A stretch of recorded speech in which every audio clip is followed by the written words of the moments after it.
هر کال چې کله د دسمبر د میاشت ختمیږي او نوی کال شروع کیږي نو په دې ټول دنیا کې یو قسم له خلق خوشحالي مناوي د نوی کال د راتګ خوشحالي مناوي نو آیا دا زمونږ په شریعت کې جایز ده او که جایز نه ده نو ګورئ چې د مسلمانانو دپاره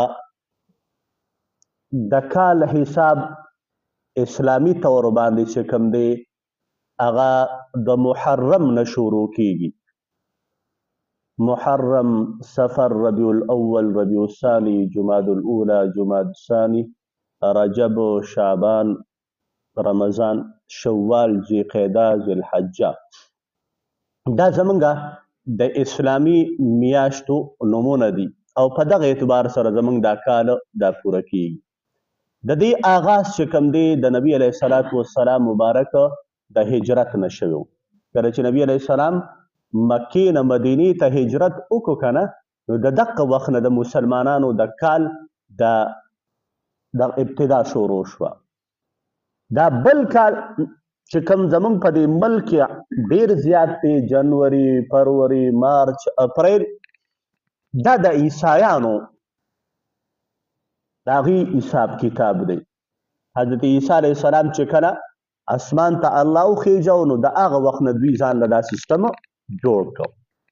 چونکې زمونږ په دې سکولونو کالجونو زمونږ ټول کاروبار د دې انګریزي تاریخونو سره وابسته دی اسلامي تاریخ او میاشت مسلمانانو کې ډېرو کمو ته یادي زمونږ ټول حساب کتاب به دې خوا راوړېدلی دی اوس هر کال نوی کېدو باندې د عیسایان چې کوم دي دوی خپله خوشحالي مناوي په دغه کال باندې په دغه ورځ باندې په دې کې زمونږ دا مسلمانان هم ورسره شامل دي دوی هیپي نیو ایئر پلانکي او ډنګري او ډزم کېږي او لوی غوبلې وي نو زمونږ شریعت چې کوم دی د دې اجازت نه ورکوي مسلمان دپاره دا اول خو د مسلمان کال دی نه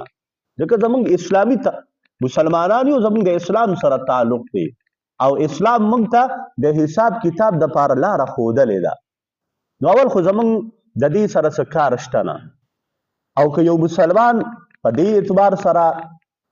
حساب کتاب کوي نو بیا کم سے کم په دې کال په ختمېدو باندې او د بل کال په شروع کېدو باندې دا خوشحالي مناول نه دي پکار دا مختلف پوسټونه کېږي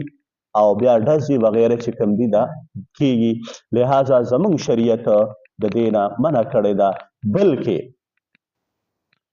په دغه ورځ باندې د شپې 2 رکعاته نفل وکړې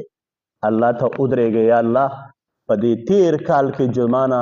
کم ګناهونه شوي دي صغیره دي کبیره دي پټ ښکاره دي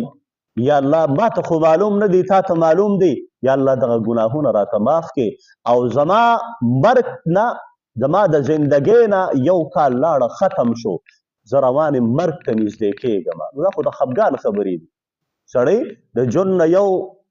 کال ته لاړ شي ختم شي او مرګ ته نږدې شي یو کال نو دا د خوشحالۍ خبره که د خفګان خبره ده خفګان پکار دی په دې باندې خوشحالي نه ده پکار لہذا 2 رکعاته نفل پکار دی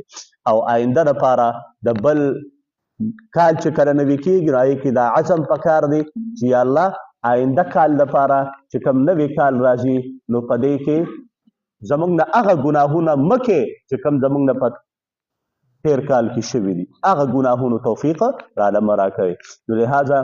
دا نوی کال دا خوشحالي دا د مسلمانانو په نسبت باندې نه ده بلکې دا د عیسایانو طریقه د هغې رسم و رواج دی د دې نه ځان ساتل پکار دی